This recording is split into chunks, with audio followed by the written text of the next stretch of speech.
Hey everybody, Troy from the Do-It-Yourself World and the Off-Grid Project. I've got the new part in today. Melanie's running the store alone while I work on the Jeep because this is our primary vehicle in the winter and we need it. So I managed to get the one fitting off. These are those weird clamps. I hate these clamps. I don't have any tool to work with that, and I don't have pliers big enough. So the trick for me is to get this all apart in the first place. I got the one off just by prying it off because it was easier to access. The others, I don't know how hard this is going to be because I don't have the pliers won't fit. So I'm going to try prying on it with a screwdriver and see if I can manage to get them off. Whoops, I stepped on my tripod. You still see everything? That's underneath the Jeep. Actually, I hope that fitting will come off. I also bought some vacuum lines, but it's a thicker rubber. Oh, that comes right off. I hope that doesn't break. Yeah, that's a more flexible line than the other. No, that's rubber. That's a softer plastic than what I'm used to seeing around. Anyway, I got some new vacuum lines. I don't plan on ripping apart the dash today to do that, but I got the lines and see if at least I can close off the leak. I might just bypass it for today, the vacuum actuator, but I need it only for the fact that water runs through it. Anyway, I'm gonna fight with these things. I don't know how hard this is gonna be to try to get them off. It's awkward at best without the right plier. So I don't know, usually I've always managed to do it with some type of pliers, but this is awkward. Anyway, I'm gonna get them off. That's gonna be the biggest part of the job. Well, I got the old part out. You can see where it broke off. That's actually the top side, but it doesn't matter. So I don't know what exactly this does. Changes the flow of water through the heater core, but it obviously wasn't doing what it was supposed to do properly because the vacuum lines were gone. So I guess all in all, it's good that I discovered this problem. Now, unfortunately, the hose clamps they gave me at the car shop didn't work. So I'm going to have to put them on after. Just to get this together, at least for now. Get everything put back together where it's supposed to be. I did get all those original clamps off by using a set of pliers. Let me see which was up and which was down, eh? That's up top, okay. And a screwdriver, and I pried them all off. I managed that. I hope I get these right. That one goes in there, up there. That one's stiffer. Boy, the others went on easier. Oh, the plastic's in that one. Okay, I've got to pry the plastic out. I forgot about that point. That was easy enough. It disintegrated. I don't think there's a piece I can find and pick up. It came out in little pieces. Look at that. It's just completely fragile. It just disintegrates. There's nothing left of it. That's really bad. When you put the original vacuum line in place on there, I hope that slides on. As I feared, it doesn't really slide on. It's loose. Yeah, so I was worried about. So I have a nozzle here that I have to plug off that the original plastic line slid into. I wonder, does this slide in here? I wonder if I can just bypass that, closing it off. No, that isn't going to work because then inside is broke too. That's not good. I believe this is the main vacuum line back here. I can't see. Where's that little red thing? So,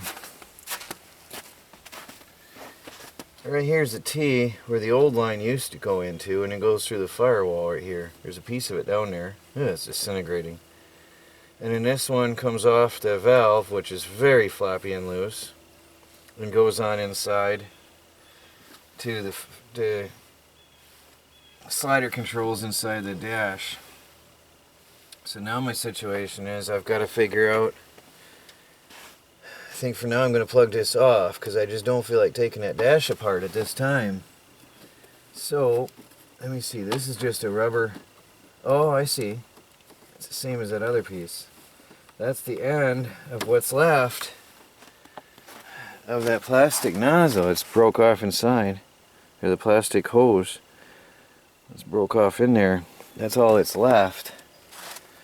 And I don't think it fits the new hose I got, because it's thicker and it was designed to go over. But I can put a screw in one and put it on there and be done with it for today. I know it's not the right way to go, but the car shop didn't have what I needed in stock, or at all. He said, I don't know what you're talking about, and I don't have anything like it. Which, well, whatever. So, this is your vacuum line here. This is what was leaking. I think this is why I was getting bad gas mileage. It's open, and I think I'm going to be able to get a lot better gas mileage when I fix that. So I've got to find some hose clamps because the ones they gave me didn't fit.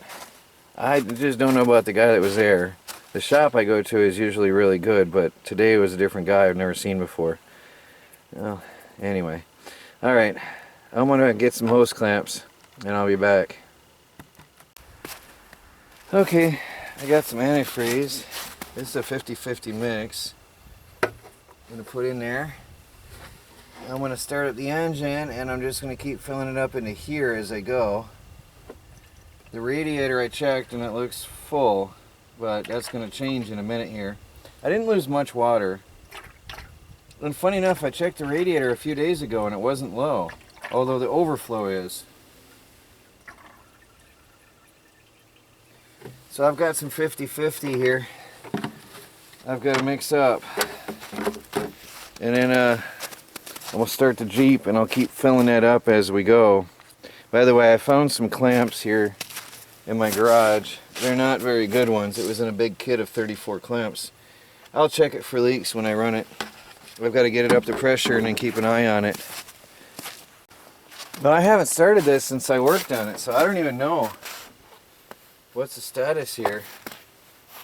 Since I put the plug wires and stuff in. Plugs and wires. Let's see.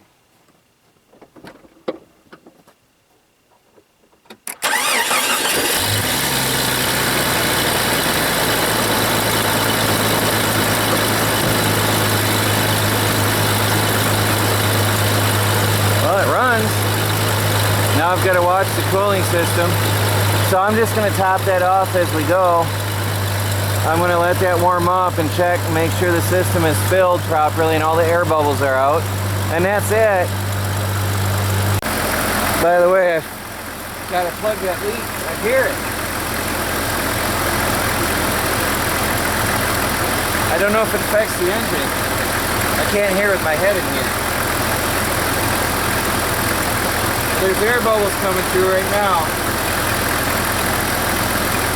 There's a lot of air bubbles coming through. So now it's getting the system flowing.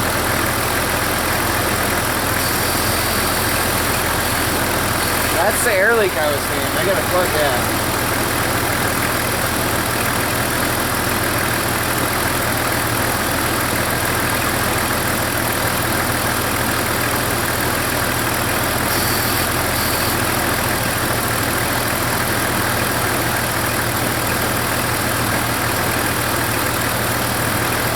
A lot of bubbles coming into the overflow, the antifreeze overflow tank.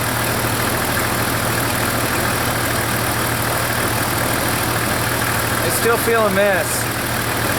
So plugs, wires, cap and rotor, they're still a mess.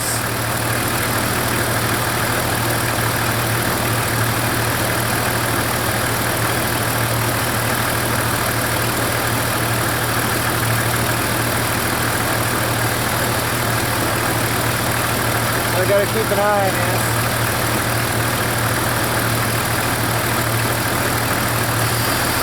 I gotta plug that leak. I'll grab a chunk of my vacuum line and put a screw in it and put that on there and plug that leak.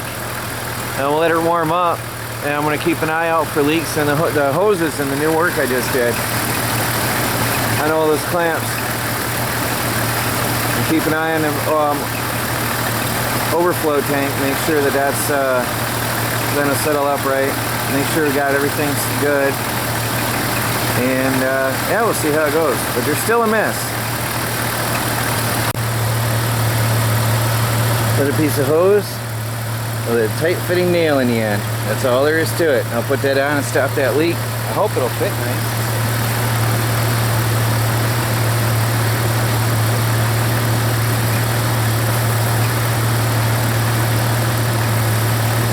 It's gonna be a problem.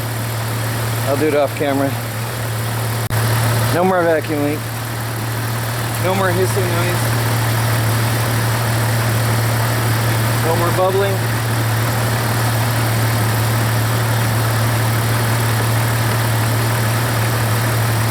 No leaks.